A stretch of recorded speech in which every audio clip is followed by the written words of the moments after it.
we need one of our giant units moved and our big dollies down. So I'm trading a moving company, a private event. Well, then he turns around and donates it to a nonprofit. He didn't even use it for himself because he loved, like, it just making sure the other person gets the same or more value, not in your perspective, in their perspective. Because then no one leaves with buyer's remorse. No one's upset in a trade because trades can go messy. This is the Main Street Reimagined podcast, a show for people ready to turn visions into realities and ideas into businesses. Hey, I'm Luke Henry, and each week I lead conversations with Main Street dreamers who took the leap to launch a business, renovate a building, or start a movement. Their ideas, their mindsets, and their inspirations, as well as some of the highs and lows along the way. This is a place for dreamers, creators, developers, and entrepreneurs to learn, share, and be inspired to change your community through small business. Enjoy the show. Hey everybody, Luke Henry here, and this is the Main Street Reimagined podcast. Thanks so much for tuning in again. We so appreciate all of you who are listening, sharing with your friends that may also enjoy this podcast. We're developing a very diverse audience here of different folks that are in business, interested in business, in community development, and just folks local to our area who love hearing the stories behind some of our local entrepreneurs. So thanks so much for being here. I am excited today to introduce Chris DePuy. So, hey, Chris. Hey. Thanks so much for being with me here on the podcast. So, Chris is, I've known Chris now for a couple years, and Chris is like a ball of energy incarnate. So he has lots of great ideas. He is always on the move. He has created a number of different businesses. He's got his hands in quite a few things, which of course I resonate with. We have a lot in common. And so this is going to be a really fun conversation, hearing about his journey, where he's at today, different things he's got in the pipeline, and looking to expand in the future. So again, thanks for being here, Chris. We're excited to talk about all of your ventures, but primarily we're going to start with talking some about MaxAiir Inflatapark and then your other event rentals as well. So for folks who haven't visited your brick and mortar location, tell us about MaxAiir. So MaxAiir is at 190 West Center Street. It's a 3,000 square foot inflatable park. We've got some arcade games, and then we have a balcony that overlooks, and that's where we hold our birthday parties. So you can do multiple different sizes, or you can do private events there. Yeah, so if you haven't been into MaxAiir Inflatapark, so it's a great space, and people are really blown away, I think, when they walk in and they see just no this, pun intended. Yeah, they see this massive blow up. I mean, Inflatapark is the best word for it. So you had this custom designed and built for this space. So Yes. Tell us about that process. It was definitely a process. So we started with an engineer, had to have everything laser measured. So we had to have the building emptied. Everything's measured. Then we send that to a company based out of Florida. Then they start building it based on our sizes. So we had to choose a layout. We had to choose which components. So we have like an obstacle course. You got the throne, the rock wall, the slide, that plunge pit, the ninja wall. Those are all things that we chose. So we tried to do motorized ones, and just with the space, it wasn't able to be done. But there was a couple of ones that, like, we have to have a slide. You got to figure out an obstacle course. Absolutely. I really wanted the throne because it seems like that was something we cool. had to have. I envisioned Santa sitting on it, like. And then the plunge pit was that was a touchy one to get figured out as far as space, because of height clearance. They have to be able to jump. Right. So they then built it to that. Once we decided on a layout, then they had it made, and it took. It was only supposed to take about 12 weeks to made, and then 6 weeks to come in. But we had a few setbacks as far as that process goes. It ended up being almost 18 months, 16 months before it came in. Yeah. So, I mean, it's super cool. I mean, I can only imagine my 3 or 4 year old self walking through this door and seeing this massive thing and just being like, wow, this is incredible. And because of, I mean, you mentioned the ninja space, the rock wall, the slide, the plunge pit, all of this that's all incorporated as part of it. So with that, I mean, it's good for multiple age groups. I mean, this is not just for toddlers. It's not just for big kids. There's really something for all ages there. What is the kind of the target age range? So there isn't necessarily an age limit. We had this built with the mindset that adults could. Okay. Now, with that being said, the max we could have is 200 pounds per occupant. Now, I don't have a scale at the door, so just tell me you're 200 pounds, Okay. we're letting you on. But it's 38 inches and under. You require an adult to go on with you. Gotcha. Or we do the dedicated toddler times where they can just go on their own. It's much more slower paced. But we've even had like banks and real estate events there where it's just adults. No kids, adults, and they're on there jumping. They're just, we like to joke, unleash your inner child. That's right. Yeah. Yeah. Yeah. So awesome. Yeah. What's better than like going up against your boss on the obstacle course or the rock wall or whatever, right? Right. Yeah, I love that. So, and with that, it's because of the diversity of activities and just everything that's there and the amount of kids that it can hold at one time. I mean, it's been great for birthday parties in particular. So, Yeah. as I recall, I mean, when we were first having some of these discussions, you were like, hey, people are looking for stuff to do in the cold weather months and, you know, to burn off some energy of their kids or have a place for a party. And there's just nothing like this. And so you wanted to bring it to Marion. Yeah. And here we are. Yeah. It honestly kind of seems like a blur at some points. Yeah. But yeah, it was a cool concept. I have an 8-year-old, and in the winter he is stir crazy. If you can't Right. go outside and throw the football or baseball, summertime's easy. Yeah. Wintertime's very difficult. And there's a few options. There's more now, but it was really bowling, where you could go to an arcade, and he would burn through his arcade card in 10 minutes. Right. It's like we're, Yes. okay, like we're done. Now we have nothing else to do, and we were here for 30 minutes. So we really wanted to bring something that could be a longer endurance, not just for birthday parties, but just on a random Friday when you just need to go burn off some steam. Here, you need to go run because you're driving me nuts. Yeah, yeah. And I think it's been that. And we'll talk some more about the, you know, iterations that you've taken from when you first opened to where you are today and even where you want to go in the future some. But it's really filling that gap of things for kids to do that are, you know, more active, more physically active, which is awesome. And also just adding the family friendliness piece to the downtown. You know, you and I were very aligned. Again, I remember our very first meeting where you were like, this is what I want to do. And it's like, that sounds great because we truly, it's a gap that we have. You know, we're developing restaurants in the downtown and there's boutique shopping and all of these different pieces that are starting to come together. So it's great for mom and dad, especially, or maybe family to go out to eat, but there's not, especially in the colder months, those things that the kids can go and do and be active. And so you've really helped fill that gap. So I'm excited and grateful for you doing that and then for what's to come. Right. So let's back up a little bit. We won't go all the way back. I want to hear your full story here in just a minute, but even just backing up to, you know, this, somebody might be listening and say, wow, that sounds like a pretty big leap to take. And it seems kind of crazy. And maybe you would agree with that, but also it was sort of a natural progression because you started with doing outdoor inflatables, bounce houses, that sort of thing. So let's talk a little bit about what you were doing right before you opened MaxAiir Inflatapark, the indoor facility. Right before MaxAiir, nothing, because COVID shut us down. Oh, right. But if we go back to 2017, that's initially when I started the outdoor inflatables. And that was, we were doing an event.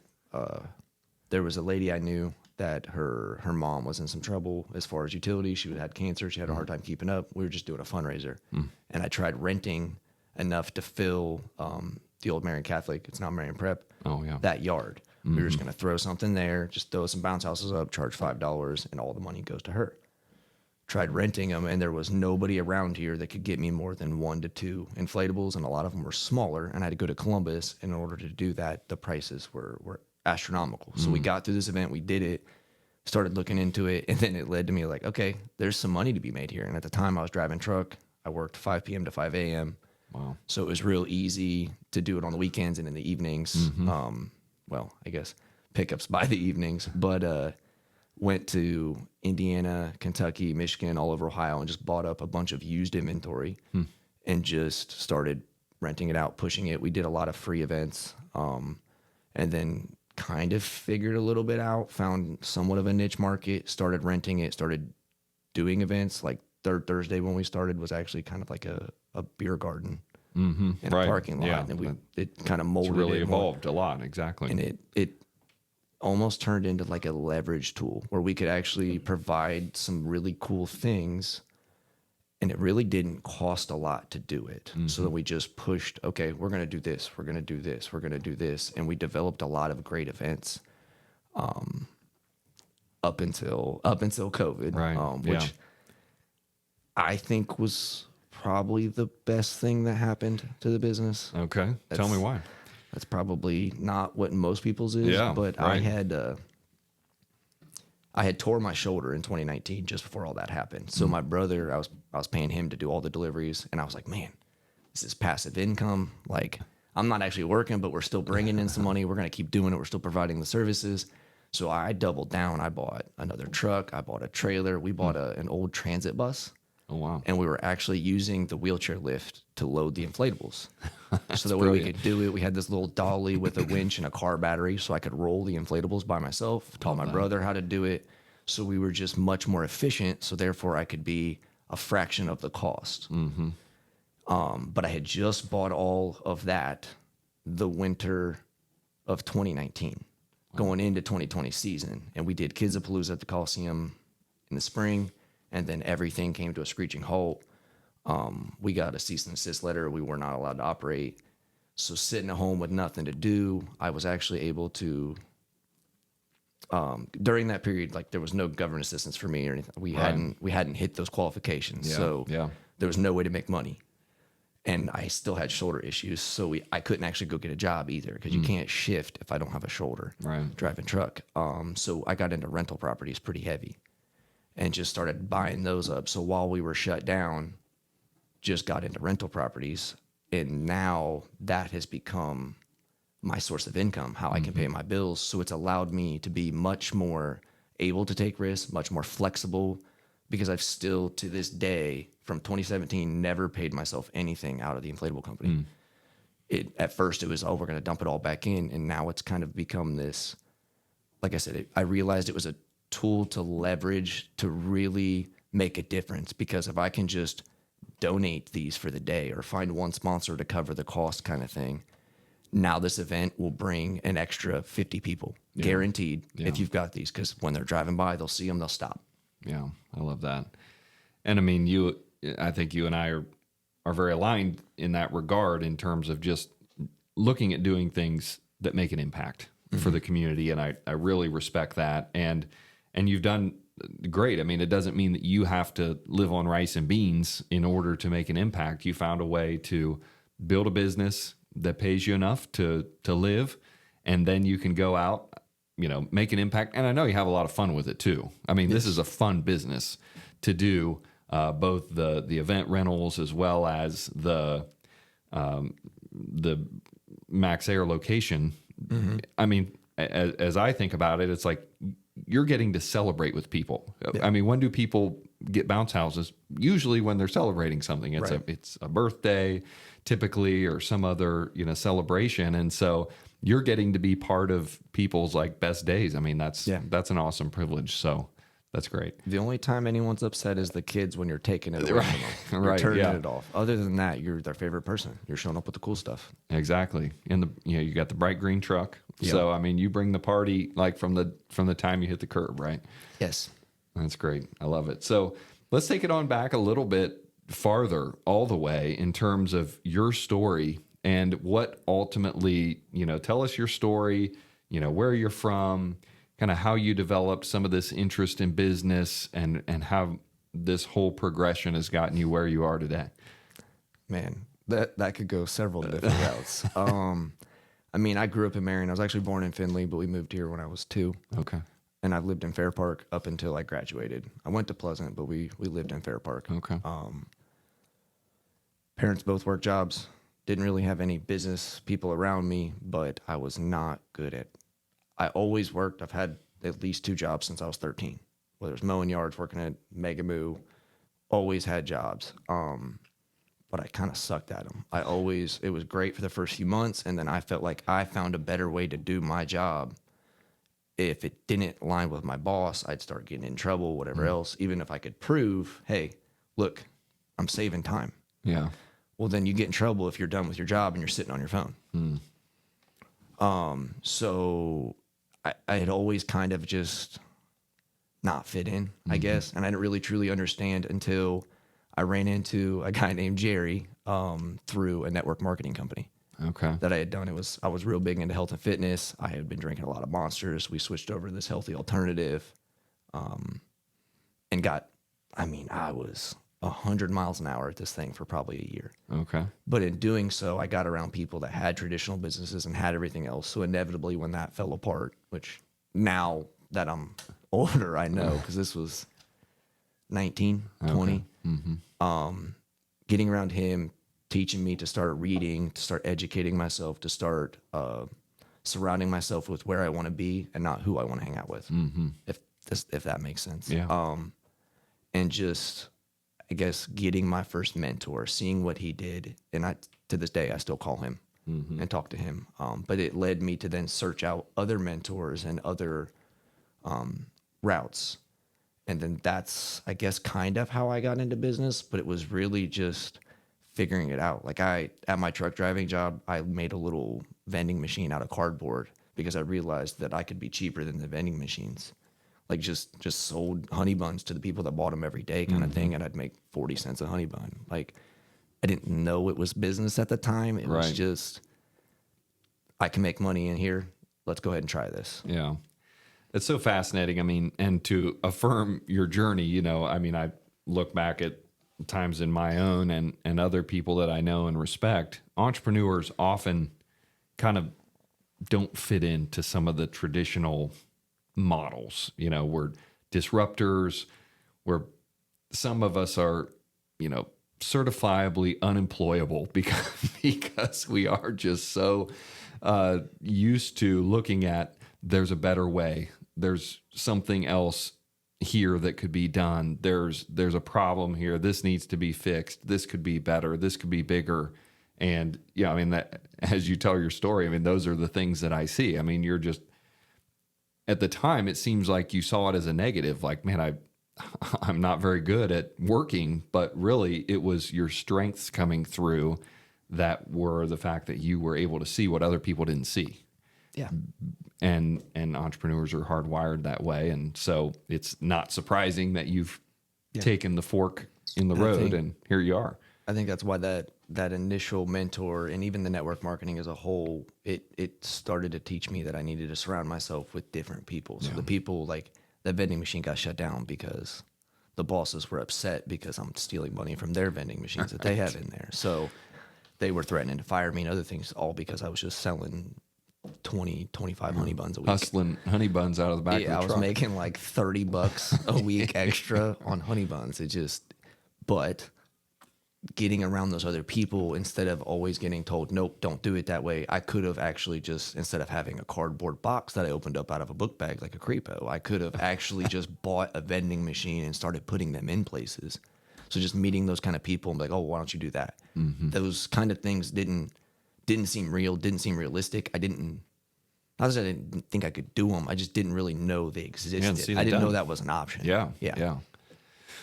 And another lesson to kind of extract there, just to put a fine point on it, that oftentimes it just takes one person believing in you, speaking into you, your journey, encouraging you to better yourself through reading, or maybe it's through a networking group or through a mastermind or through some sort of tribe that gets the way that you think. And you're like, oh, wow, I'm not as weird as I thought. I'm not There's nothing wrong with me. I'm different, but these people get it, and I can learn from them, which you did. Yeah. So that's super cool too. So you went through and that's where we kind of left off earlier. So you were doing the truck driving thing, started doing the inflatables, and then was doing the inflatables for a while, and then COVID hit, real estate starts, and the inflatables have been really a thread that's come all the way through the last 7 or so years, it sounds like, right? Yeah. So, and that's why I think COVID was crucial, is because it made me diversify, which I had learned that before. I'm sure it's tough to diversify because you diversify your time.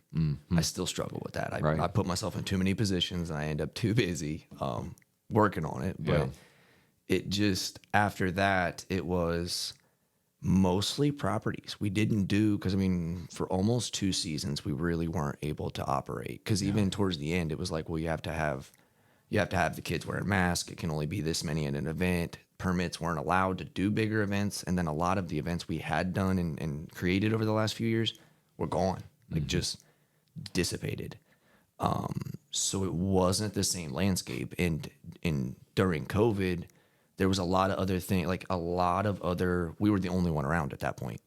A lot of other competition popped up. So we had to constantly evolve. We had to adapt. And me being mostly in properties and property management, it's tough to keep your foot on the gas pedal with the side hustle. It's like it had turned into more of a hassle than it was worth. And at one point we were like, I don't know if I want to do this anymore. Right. I'm talking with Heather, and just not sure if that's the route, because now I've not done the inflatables. I've not actually delivered them. We were paying other people to do them. I got to go back to doing that. We're doing them at such a rate that it's like I make more money here than here. So I hit this crossroads, but then we had already looked at several buildings, because the only way to make this sustainable was to go year round. We had already known that. And I wasn't sure if I wanted to do it, but I had seen everything you had done. So I actually messaged, it was Courtney, through your page. I just messaged your page, and now I know it's Courtney. I just said, hey, you got anything available? Just because, listen, if I can jump in, we could do this. I think it'd be great downtown. If not, we're out. Because we had talked with so many other locations, and it was not realistic for what I was willing to put into it, if that makes sense. Whether it was time, money, or both, it's a big leap to do that. And I don't like to make promises I can't keep. So then responded back, this location we have. And then it kind of just, once me and you sat down, I was like, all right, we're going to go ahead. We're going to do this. I'm going to spend the next 5 years doing this. And then I figured out a way to make my properties and property management be less involving. I still have to do the jobs to make the money to pay the bills, but I'm able to do a lot. I just, instead of doing as many deliveries, it's more networking, lining up collaborations, making sure we're providing, like I said, keeping my foot on the gas pedal, as far as, okay, what are some things, not only just to bring in bookings, but to create new things that, because like I said, with more competition, it's very easy to just go back and forth and bid. Well, I just don't want to bid us to zero. So what can we do? Carve out enough room that there is. There's enough for everybody to eat. Yeah. So I want to unpack a couple of things there, but also I think this would be a great time to kind of do our leap segment. So we like to do this every show when I'm talking with an entrepreneur, talk about that specific moment. And I know that, you kind of referenced it here, but I want to dig a little deeper into that, where you'd been thinking about this, you'd been researching, you'd been looking at other buildings, you've been talking to other landlords, you've been talking with your family and others that are going to have to support you and taking this leap. And then we had a meeting. You kind of knew what was available, what offer was on the table. But then there was that moment you were standing on the edge of the diving board and you had to say, okay, I'm fearful. I'm not sure about this, but I'm taking the leap. Tell me about that moment in time and kind of how you developed the decision or the courage or whatever to go for it. To pinpoint something is kind of tough, but if I'm thinking back, it was a collective of that end of 2019, beginning of 2020, where I had tore my shoulder. I can't work. There wasn't insurance through my job. This wasn't something where I'm sitting at home. And on top of that, the government can just tell me, "Hey, you're not allowed to operate anymore." I had never even thought about that. So it was one of those, like, I could go back to a job because, oh, this sucks, they can control me. But it's like, well, at the job, which I was bad at anyway, I'm just one injury away from not being able to work. And if anybody knows me, I'm the guy that, like, we'll just climb a tree for fun kind of thing. I'm an oddball. So I know I'm going to end up hurting something as I get older. So it's just like, okay, business is the route. What's the route? And I thought it was properties. I thought it was property management. And it's like, that's great. That is somewhat rewarding. But nothing like this. So then I didn't realize that till about 2 years later, sitting, was it in this office? Maybe, yeah. But just, you asked me to come up with this, and this, and I started digging in. I started, like, actually, because it'd been, you do your basic research, you're looking at buildings. I knew my price point. I knew what we could do. I had already known all of that. So I was prepared to pull the trigger for anything less than this in expenses. But to truly, like, okay, we're going all in. It was the moment we switched from bounce houses to Inflatapark. I realized that I was still kind of 1 foot in, 1 foot out on it as a whole. So then I made it my mission, but it would probably have been that, like a 2-step almost. Like I made the leap in that I knew I was going to do something indoors. I knew I could do it for this price point, but to truly push the limits, like what we've been doing over like the last probably 12 months, was when we opened it, and it was about 40% of what I had envisioned for the last 4 years when we'd been talking about it, or like I'm having a beer, I'm talking about, like, oh, this is what I'm going to do. And it's like, am I going to live up to what I've been talking about this whole time? Or am I just going to let this coax through being okay? Because, like, it did okay, but the response wasn't like, whoa. Right. This is just some bounce houses up inside of a building and had some arcades. So we made that decision to, like, hey, we're going to go all in. We had kind of looked at some before, but it is not an easy nor cheap venture to go into. Right. Yeah. So it was just one of those, we were in the middle of we were growing our family. We were doing a lot of things there. I wasn't sure if we could do it. And it was just one of those, I'm going to spend the next 5 years busting my butt, and I'm going to do all of it. Yeah. And it's forced me to kind of change and do that. But it's been like I don't know that I could pinpoint an exact leap. It just seems like it's almost like a journey of leaps. Like, because as soon as I think I make the big leap, 12 months goes by, and it's like, well, I thought the big leap was signing the lease with you, but it's like, no, I gotta make another big leap, and then boom, and then it's like, okay, the next big leap is to bring on a GM. It's a constant, at least in my world. It seems like, and maybe I'm just a million miles a minute. I don't know, but it just seems like there's more than one leap. Yeah. Well, I think you make some great points. And I do think that that's the way business is. That's a really great point. I mean, often people, I think, struggle the most with that initial leap.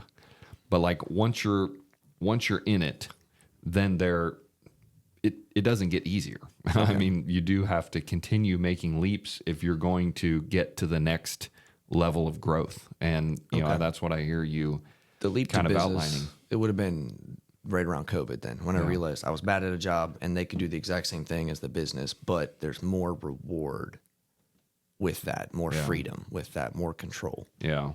Well, but when you took the leap to sign the lease and really move forward with that, I mean, what I hear you saying is that that leap was not easy, but it was easier because you had decided a couple years prior, this is a path I want to go on. I want to bet on myself. I want to invest in myself, my family, my future with doing this type of thing. And so when the time came, when all the pieces kind of fell in place, you're like, okay, this is what we've been working towards. It's a step maybe instead of a leap in that case.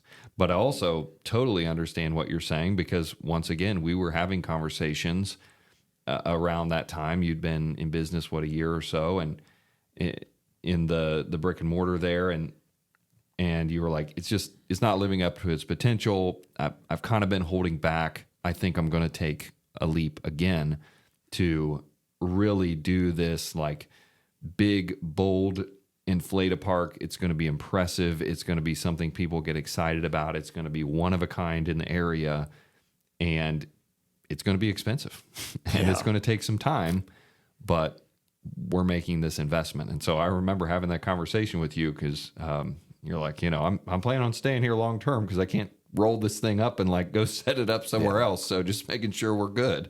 And I was like, yeah, man, I mean, we're here to try to help you make you successful. And we're here to build this downtown community into something really special that's family friendly, that's unique. And you're a part of that. And so, I'm so glad you did. And then take me back to, I don't know if you remember this, I do, when you announced on social media, like your first like video of the Inflatapark. Tell me, like, do you remember that specifically? Like, how that felt and kind of what the response was? So our first post after we got it was just these giant, because I mean they're 15 to 1,700 pounds and there's 3 rolls.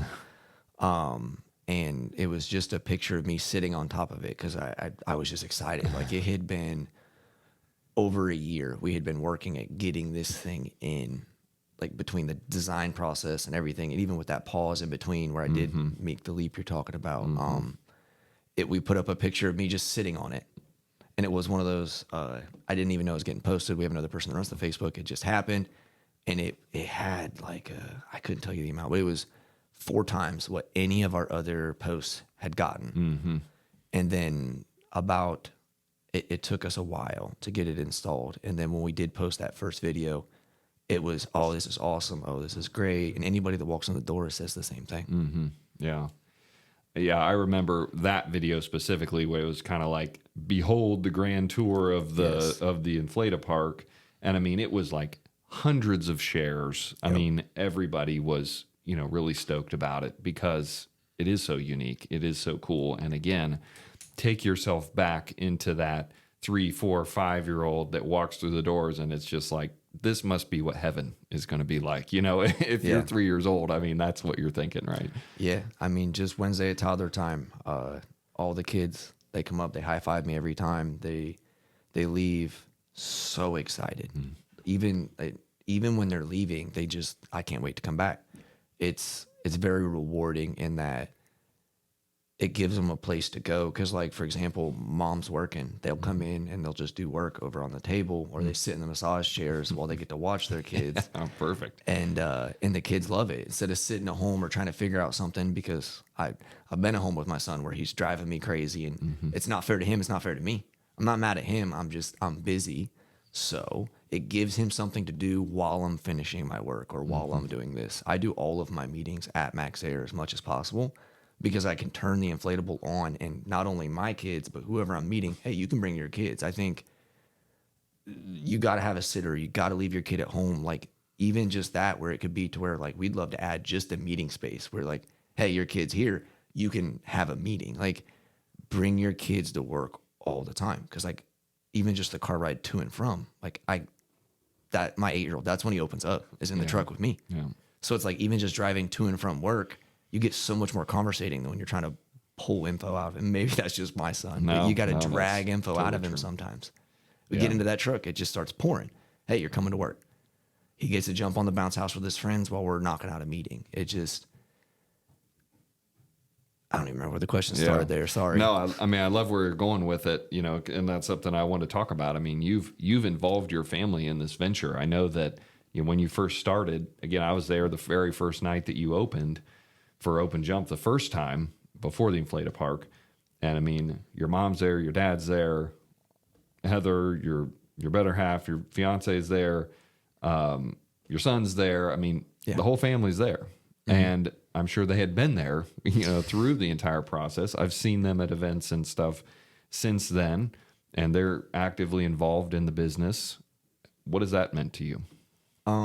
It means everything. I think truthfully, in the moment, I tend to take advantage of it. I don't realize it, but as a synopsis, my family has been so supportive of this anytime, because there's been plenty of times where, whether it's weather or staffing issues, where we end up shorthanded. And it's like, hey, any chance there's times where they get paid, and there's times where it's like, I'm not even making money. And they're like, don't worry about it. I've been so fortunate to have that support system.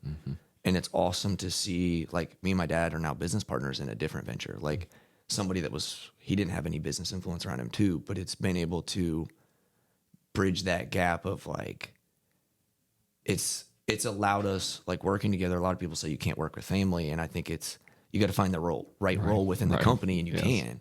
So if my dad's doing things he's uncomfortable with or he's not happy with, he's not going to be happy. But I've learned to understand him better, to find those things, and it's allowed me to have a better relationship with him, my brothers, my fiance Heather. Same thing. It's, you learn what their strengths or weaknesses is through business very, very quickly.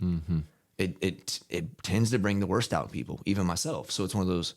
It's helped us get stronger doing that, to where now it's more and more. But then even outside people that we hire, like my parents the girls that work at MaxAiir, they go to their performances at the Palace. Like, love that. They see them at school or outs, and they're high-fiving them. Like, it seems to be like we're building like a culture almost. Like, in like yesterday at the event, I've realized that now I'm almost enforcing it. Like, we jump in the characters. Everybody that comes with us, you're going to be part of the family, but we're high energy. We want to bring, so like the girls go up to all the parents and talk to them, and that's stuff that they never would have done. So now they've become family, and even the ones that leave, it's like they're going in to do things that's in their career. So now I'm following them to see how they're doing. They're now family. It's not only my family has gotten closer, but it allows us total strangers to where they're close too.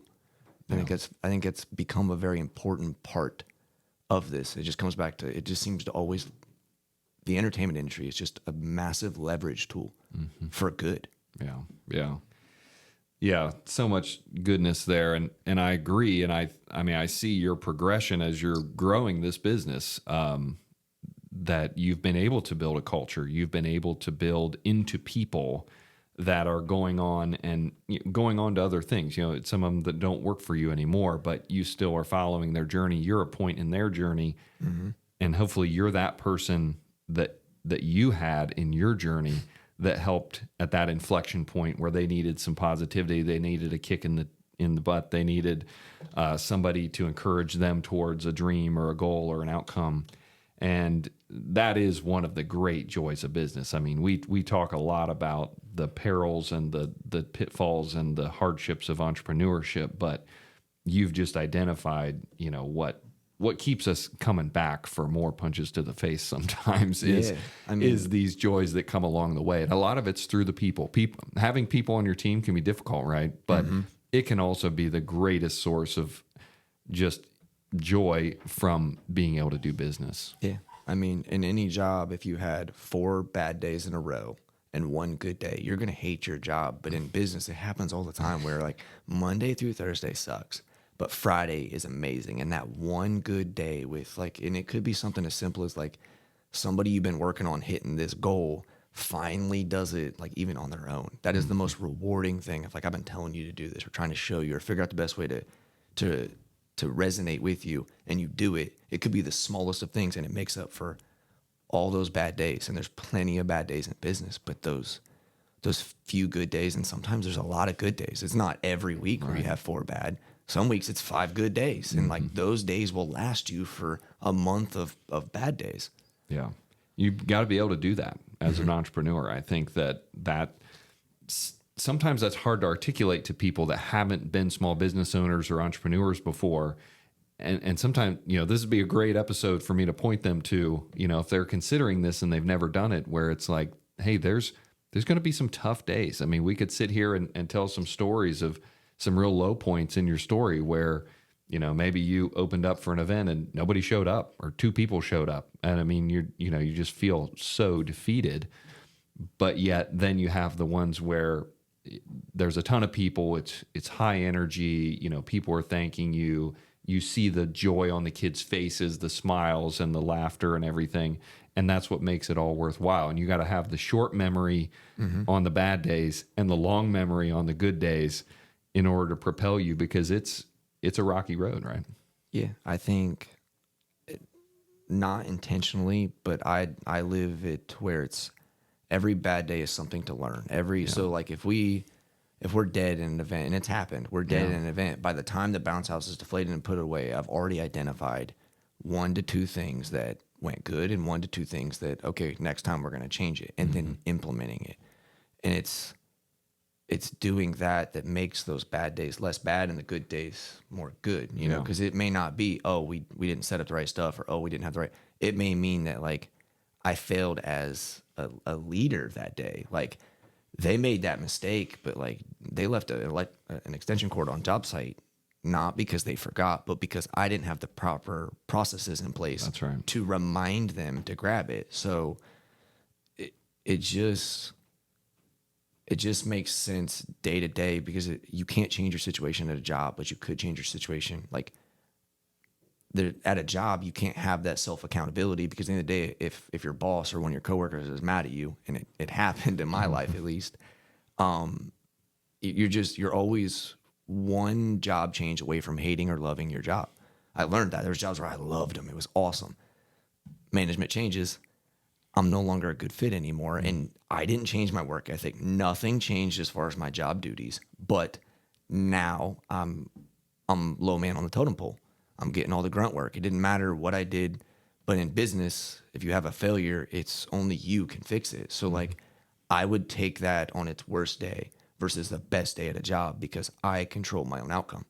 Any mistakes, any failures, they're just learning lessons. You can fix them. And where else, any job, can you truly, any bad day you have, all you got to do is figure out why it was bad, and then never do that again. And you'll never have that same bad day ever again. Yeah. Yeah.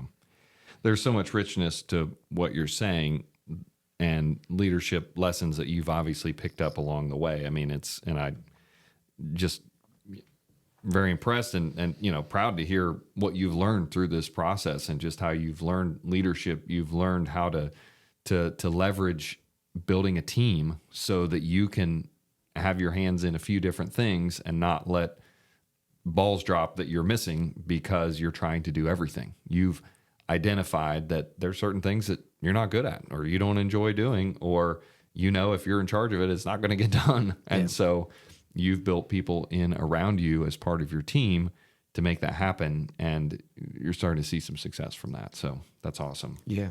I think I listened to it in something you were saying, but instead of building the business, build leaders. And it doesn't matter what business you're doing. If you have the core people that will live up to what they say they're doing, then you can do anything. Absolutely. Yep, that's spot on. So something I wanted to touch on that I've noticed that it seems like you have done very well, and that is collaborations with other organizations, collaborations with other businesses, particularly since you've opened MaxAiir, where you've gotten involved with organizations that are bringing their students for an event that you're putting on, or you're even collaborating with other businesses that are sponsoring open jump time so that a certain number of folks can get in free. Tell me how you've developed some of those collaborations. How do those conversations start? And if somebody else is out there maybe listening in another community and they're wanting to facilitate more collaborations, what would you tell them? Focus on win-win, and don't be afraid for someone to make more money than you on this specific deal. Like, everything I do is I love to trade. We trade our old units. We don't sell them. We trade them for something different. That's how we ended up in the character company. I traded old bounce houses for a character company, and now we have mascots. But in doing so, like the open jump sponsors, okay, we are slow right now. We need to bring some cash in. We know that businesses like to advertise. So then I just started reaching out to people that I know. Hey, you or anybody you know would be interested. And it's no, right? Nobody wants to just give money. Okay, well, we have bounce passes here. We give them 5, we give them the advertising, and then we sit 15 at the door for anybody that comes in. The first 15 get to jump for free, and the recognition goes to them. Over delivering on what you do, but that's kind of how I built the inflatable company. I mean, we donated The first event we ever did was Saturday in the Park a month after we were open.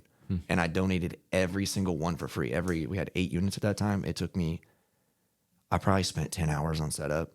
Wow. And then probably another 8 or 9 because I had people come help me. But we just did it completely for free. And I realized, like, we got advertising. That was great. But the amount of people that then booked through us because we did this trade. Yeah. Like, it was just a trade for sponsorship. So then just through the years doing those different things, it's led me to be able to talk with somebody and be like, hey, how you doing? What's going on? And you see what their mission, or you see what their vision or what their goals are. Okay, can I provide something? Sometimes it's not bounce houses. Sometimes we provide something totally outside of what we do, and I'm just making a couple phone calls. Yeah. But then 6 months later, that person then does have a need for it. Hey, would you like to switch? We need one of our giant units moved and our big dolly's down. So I'm trading a moving company, a private event. Well, then he turns around and donates it to a nonprofit. He didn't even use it for himself because he loved, like, it just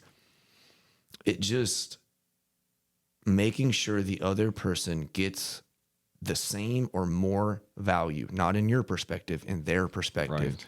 Because then no one leaves with buyer's remorse. No one's upset in a trade, because trades can go messy and go sideways and get messy very quick. So if I was going to give a tidbit of advice on that, it would just be, don't just ask for money. Everybody wants to do fundraisers. Everybody's always asking for something. What can you provide value-wise? And does it align with what you need? So if I know this company needs landscaping done, well, then I'm going to come to you and be like, hey, you want to trade an event? What's your dollar amount to do for this event? What would be your dollar amount to do this landscaping? Then I'm going to trade with you to then trade with them. Well, now everyone's happy. Right. So who leaves mad? And then the next time you're thinking about sponsoring, or you have some extra advertising dollars, who are you going to call first? So once you prove that you're not out just to ask for money, Yeah. you're just trying to do something that could benefit both. Now I feel, I don't know for sure, but I feel as though these other business owners and these other people, they trust that when I say I'm going to deliver on my sponsorship, or I'm going to deliver on these bounce passes, or we're going to live up to our end of the deal, there's no questions asked. You know, there's a few of our sponsors, we're very, very fortunate, where they'll give us a blank check. They know it's going to go towards a good cause. They don't even need to know what it's for anymore. Just need our W-9. Yeah. So it's just, once you start small, just with $50 and $100, and each industry is going to be different, you can build that up, but you got to build the trust with the people you're trying to get to sponsor things, because they're putting their business, their livelihood on your name as well. Right. So just over delivering and making sure that they are happy. Yeah. It only takes a few times, and then it's natural, because now they'll tell you when they're happy and unhappy. You just have to build that. Yeah. Man, that's really great advice for fundraising in general. I'll start there, in terms of, I often hear from brick and mortar businesses in particular, but really any small business, they're getting hit up for sponsorships all the time to donate for this or that. And I know that those that I talk to, they're like, man, we would love to do something for everybody, but we literally just can't. Small businesses, it is not an exaggeration to say that they get hundreds of inquiries a year to donate for this or that, or sponsor this or that. But the way that you laid it out, if organizations truly went with that in mind to say, hey, we are asking for something, but here's the outsized value that we're going to provide for you in terms of advertisements, shout outs, goodwill in the community. We're going to make sure that you get more than what you're giving us in return in value. So, I mean, from a fundraising standpoint, that's really good advice.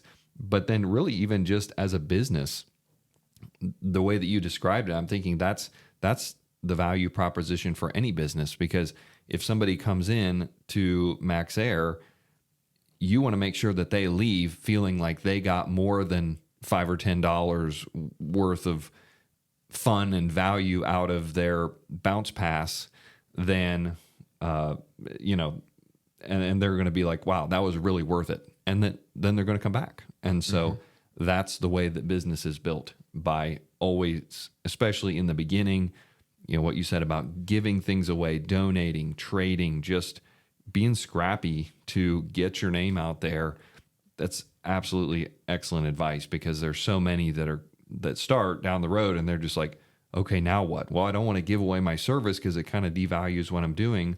Well, maybe you need to do that in the short term because of these long-term results that you're working for. And I mean, that's exactly what you outlined. Yeah. Yeah. So, yeah, super cool.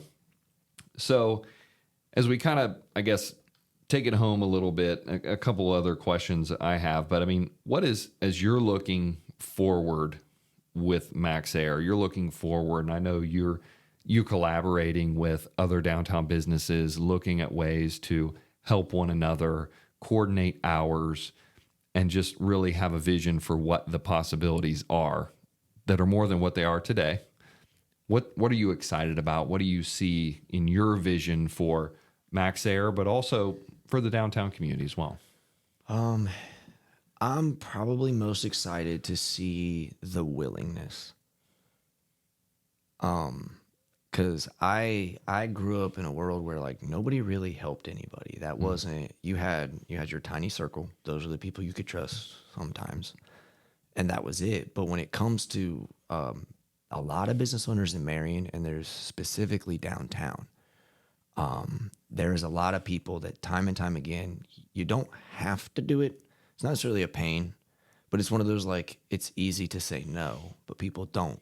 You know, we go through a lot of these meetings and a lot of these, like the committees, people are volunteering to do the simplest of tasks. But if those people didn't volunteer, I've seen it. That's why Saturday in the Park fell apart, was because there's not enough people willing to do things that doesn't directly bring them money. Right. Like a lot of these, like the downtown collab, like those meetings don't bring us money. Usually it's the other way around, honestly. Right. Yeah. Not directly anyway. Right. Yeah. It just, even like collabing on Sunday hours, that was a group collective that we decided to do that, but it's pretty slow, you know? So generating, okay, instead of getting mad and saying, okay, what events could we do? What things could we do? So now it's not just me with this mindset. There's 2, 3, 4, 5 other people. Well, then they're all talking to people. And now it's growing and growing and growing to the point where like you can create an event like that because there's 4 or 5 people willing to do it.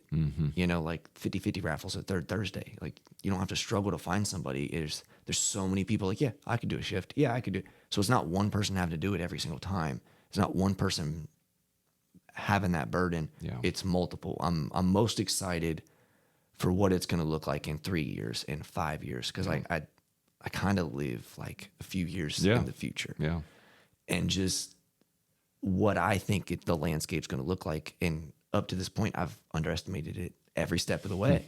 So even if I underestimate this, it's like, man, this is cool to see not only the brick and mortars opening up, but that all of these brick and mortars then create events where we're going to bring in outside vendors to set up in front of our building and allow them to not only benefit from our reach, but then that's money in their pockets. Maybe they'll be the one to open up next door, Right. just to see the selflessness that a lot of these people have. It's awesome.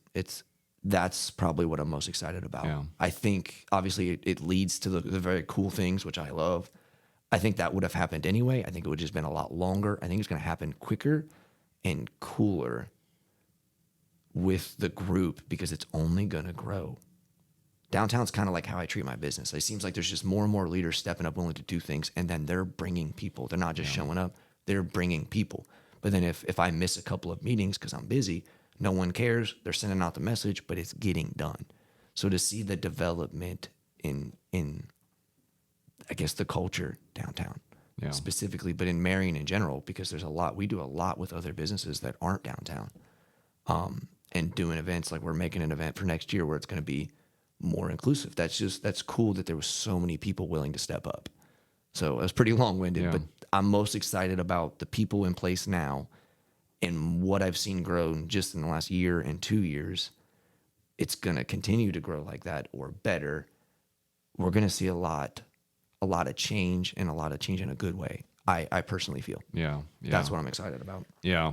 I've seen that willingness and that collaboration with our downtown community as well. And I agree, it's really exciting when we think about what it was even just a few years ago. It was a much smaller group trying to make things happen, put on events, and there was, less businesses and things just, it was more weight on everyone and there was fewer people doing it. Now, as it grows, it continues to be just more and more impact and reach.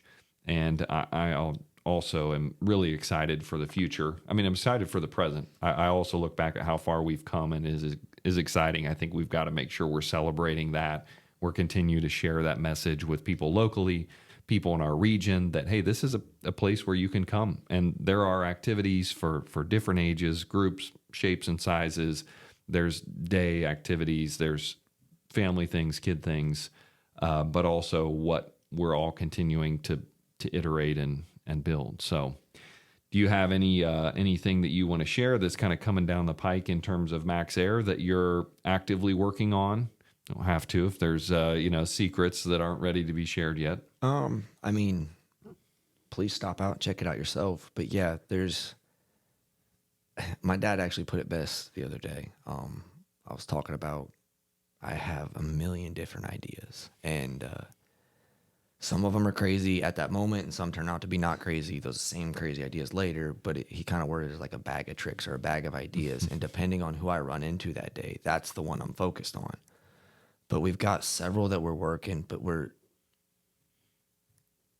definitely going to be bringing more and more to not only the Inflatapark, so like massage chairs and the arcades, and we're going to continue to innovate and do things that maybe you don't see at other places, and it's really not a thing, but when you come in, you're going to enjoy it. We're going to have something for the dads, we're going to have something for the moms, we're going to have something for the kids. So if you want to bring your whole family, that's great. If you want to just let your kid roam inside and you're just sitting there working on your laptop, that's great. So it's going to be things in line, but to give you a specific thing, I've got 100 different things lined up, but it's going to depend which one ends up being the best route as we go.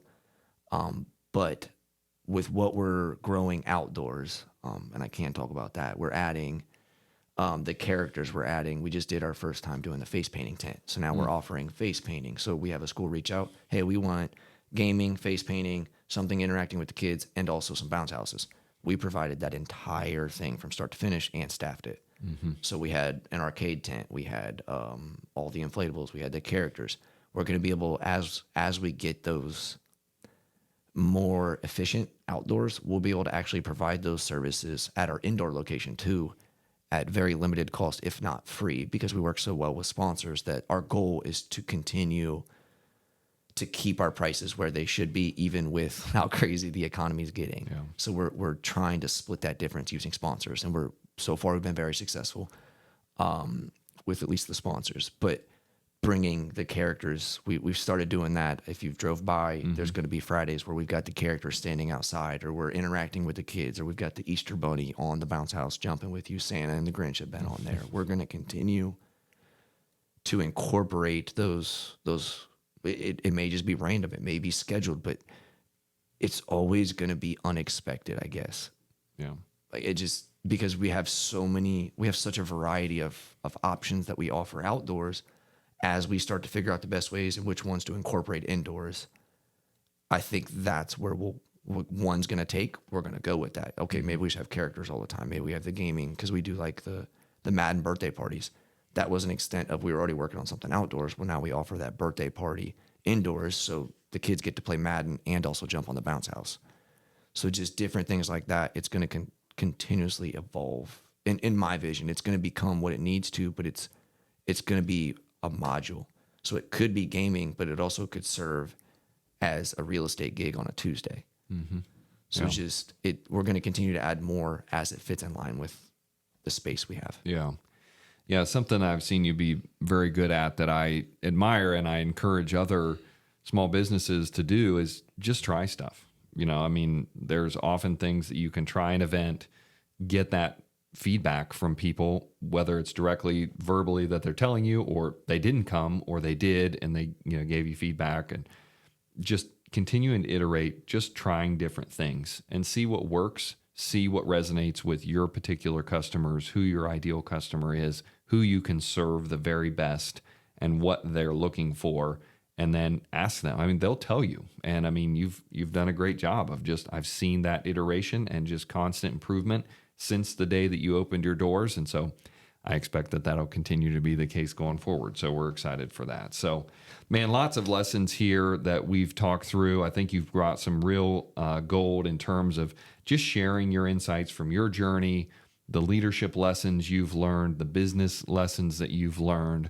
the way that you're investing in the community, what you've done through trades and donations and looking for win-win solutions with other organizations and businesses, collaborations.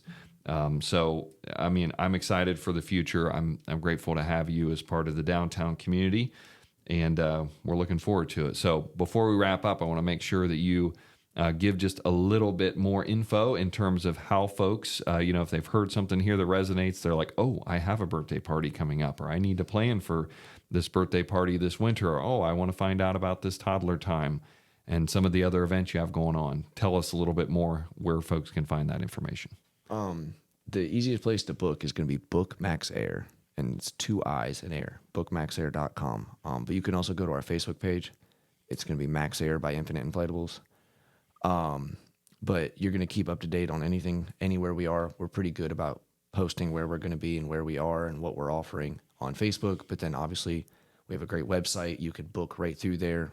You click the pop-up ad and you're going to get a discount. You're going to talk right with April. She can text you to get you booked. We've really focused on making it, everybody's busy. So we're going to meet you on your terms. We can text you, we can email you, whatever works best for you. We're very customizable.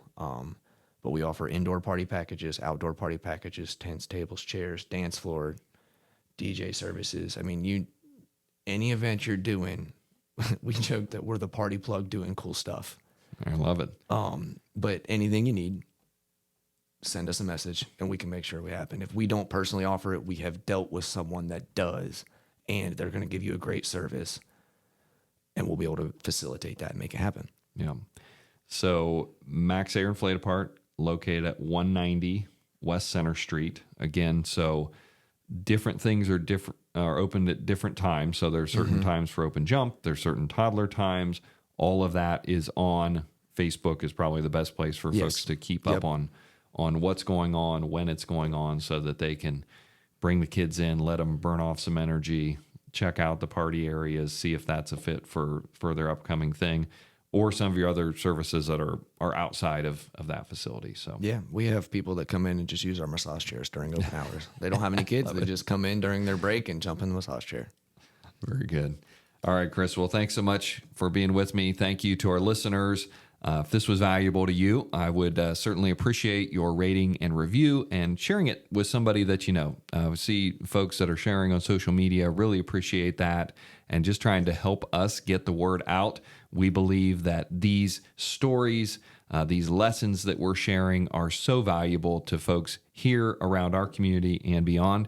So please share with someone, and thanks again for being here for the Main Street Reimagined podcast. Thanks for listening to the Main Street Reimagined podcast. To learn more about Main Street Reimagined, Henry Development Group, or our work in downtown Marion, Ohio, please visit mainstreetreimagined.com. If you want to connect, or if you know someone who we need to interview, shoot us an email at info@mainstreetreimagined.com. Until next time, keep dreaming and don't be afraid to take the leap.